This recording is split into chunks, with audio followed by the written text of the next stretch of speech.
ಬೆಳಗ್ಗೆ ಎದ್ದು ಅಡುಗೆ ಮನೆಗೆ ಬಂದರೆ ಆಂಟಿ ಮಾಡ್ತಿರೋ ತಿಂಡಿ, ಆ ತಿಂಡಿ ಹೆಸರು ಪುಂಡಿ. ಬ್ರಷ್ ಮಾಡಿಕೊಂಡು ತಿಂಡಿ ತಿಂದ್ಕೊಂಡು ಬಟ್ಟೆ ಏರ್ ಮಾಡ್ತಿರ್ಬೇಕಾದ್ರೆ ತಮ್ಮ ಕರ್ದ XOS ಆಡೋದಕ್ಕೆ. ಆಟ ಆಡ್ಕೊಂಡು ಶರ್ಟ್ ಹಾಕೊಂಡು ಸ್ವೆಟರ್ ಹಾಕೊಂಡು ರೆಡಿ ಆದ ತಮ್ಮ. ಬೊಟ್ಟಿಟ್ಕೊಂಡು ಶೂ ಹಾಕೊಂಡು ತಂಗಿ ಹೋದ್ಲು ಸ್ಕೂಲ್ಗೆ. ನಾನು ಆಫೀಸಿಗೆ ರೆಡಿಯಾಗಿ ಮರೀದೆ ಹಿಡ್ಕೊಂಡೆ ಹೆಲ್ಮೆಟ್ನ. ಅಂಕಲ್ ಜಾಗಿಂಗ್ ಮಾಡ್ತಾಯಿದ್ರು, ನಾನು ಅದನ್ನ ವೀಡಿಯೋ ಮಾಡ್ತಾಯಿದ್ದೆ.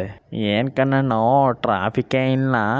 ಆಫೀಸಿಗೆ ಬಂದ ತಕ್ಷಣ ನನ್ನ ವೆಲ್ಕಮ್ ಮಾಡಿದ್ದು ಈ ಟರ್ಕಿ. ID ಕಾರ್ಡ್ ಟ್ಯಾಪ್ ಮಾಡ್ಕೊಂಡು ಒಳಗಡೆ ಬಂದಾಗ ಯಾರೂ ಇರಲಿಲ್ಲ. ಯಾಕಂದರೆ ಟ್ರಾಫಿಕ್ ಇಲ್ದಿರೋ ಕಾರಣ ನಾನು ಆಫೀಸಿಗೆ ಬೇಗ ಬಂದಿದ್ದೆ.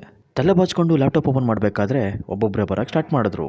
ಆಲ್ರೆಡಿ ಒಳಗಡೆ ಬಂದಿರೋ ಫ್ರೆಂಡ್ಸ್ನ ವ್ಲಾಗ್ಗೋಸ್ಕರ ಮತ್ತೆ ಹೊರಗಡೆ ಹೋಗಿ ಒಳಗಡೆ ಬರೋದಕ್ಕೆ ಹೇಳಿದೆ. ಆಫೀಸಿಗೆ ಬಂದವ್ರ ಹತ್ರ ನಿನ್ನೆ ಹಾಕಿರೋ ವ್ಲಾಗ್ಗೆ ಬಿಟ್ಟು ಪ್ರಮೋಷನ್ ಮಾಡಿಸ್ಕೊಂಡೆ. ಇವತ್ತು ಕೊಡಬೇಕಿತ್ತು ಪ್ರೆಸೆಂಟೇಷನ್, ಅದಕ್ಕೆ ಆಗ್ತಾ ಇದ್ದೀನಿ ಪ್ರಿಪರೇಷನ್. ಸರ್ ಬ್ಯುಸಿ ಇರೋ ಕಾರಣ ಪ್ರೆಸೆಂಟೇಷನ್ ಆಫ್ಟರ್ನೂನ್ಗೆ ಪೋಸ್ಟ್ಪೋನ್ ಮಾಡಿದ್ರು. ಅದನ್ನ ಕೇಳಿಬಿಟ್ಟು ನನ್ನ ಫ್ರೆಂಡ್ಸ್ ಇಬ್ಬರು ಖುಷಿ ಆದರು. ಏನು ಕೆಲಸ ಇಲ್ದಿದ್ದು ನಾವು ಕಾಫಿ ಕುಡಿಯೋಣ ಅಂತ ಡಿಸೈಡ್ ಮಾಡಿದ್ವಿ. ಕಪ್ ಇಟ್ಕೊಂಡು ಕೆಫ್ಟೇರಿಯಾಗೆ ಹೋಗಿ ಬಿಸಿನೀರು ಹಾಕ್ಕೊಂಡು ಹನಿ ಹಾಕ್ಕೊಂಡು ಆಫೀಸ್ ಒಳಗಡೆ ಬಂದ್ವಿ. ಕುಡಿತಾ ಕೆಲಸ ಮಾಡಬೇಕಾದ್ರೆ ಬಂದ ನನ್ನ ಫ್ರೆಂಡು. ಡೈಲಿ ಹುಡುಗಿ ಜೊತೆ ಕೂತ್ಕೊಂಡು ಬೋರ್ ಆಗಿ ಇವತ್ತು ನನ್ನ ಜೊತೆ ಕೂತ್ಕೊಳ್ಳೋದಕ್ಕೆ ಬಂದ. ಎಲ್ಲರೂ ಒಂದು ವಾರದಿಂದ ಕಾಯ್ಕೊಂಡು ಕೂತ್ಕೊಂಡಿರೋ ಮೀಟಿಂಗ್ ಬಂತು ಇವತ್ತು. ಅದೇ ಫಿನಾನ್ಷಿಯಲ್ ಇಂಡಕ್ಷನ್. ನಮ್ಗೆ ಎಷ್ಟು ಸ್ಯಾಲ್ರಿ ಬರುತ್ತೆ, ಎಷ್ಟು ಕಟ್ಟಾಗತ್ತೆ ಎಲ್ಲ ಗೊತ್ತಾಗ್ತಿತ್ತು ಇವತ್ತು.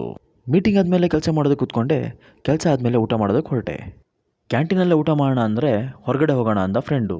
ಪಕ್ಕದಲ್ಲೇ 5 ಸ್ಟಾರ್ ಹೋಟೆಲ್ ಇಟ್ಕೊಂಡು ನಾವು ಊಟ ಮಾಡೋಕ್ಕೆ ಹೋಗಿದ್ದು ಇಲ್ಲಿಗೆ.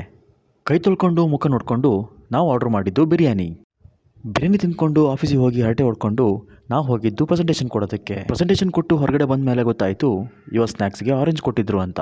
ಆದರೆ ನಮಗೆ ಒಂದೇ ಒಂದು ಆರೆಂಜು ಉಳಿದಿರಲಿಲ್ಲ. ಸೀನಿಯರ್ ಜೊತೆ ಇನ್ವೆಸ್ಟಿಗೇಷನ್ ಮಾಡಿದಾಗ ಗೊತ್ತಾಯಿತು ಆರೆಂಜ್ಗಳ ಕಳ್ಳತನ ಆಗಿದೆ ಅಂತ.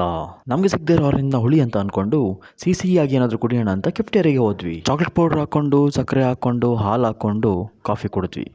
ಇಡೀ ಆಫೀಸಲ್ಲಿ ಯಾರೂ ಇಲ್ಲದೇ ಇದ್ರೂ ಓವರ್ ಟೈಮ್ ಕೆಲಸ ಮಾಡ್ತಿರೋ ಹಾರ್ಡ್ ವರ್ಕಿಂಗ್ ದೇವ್ಗೆ ಸಲ್ಯೂಟ್. ಕೆಲಸ ಮುಗಿಸ್ಕೊಂಡು ನಾನು ಮನೆಗೆ ಹೊರಟೆ. ಬತ್ತಕ್ಕ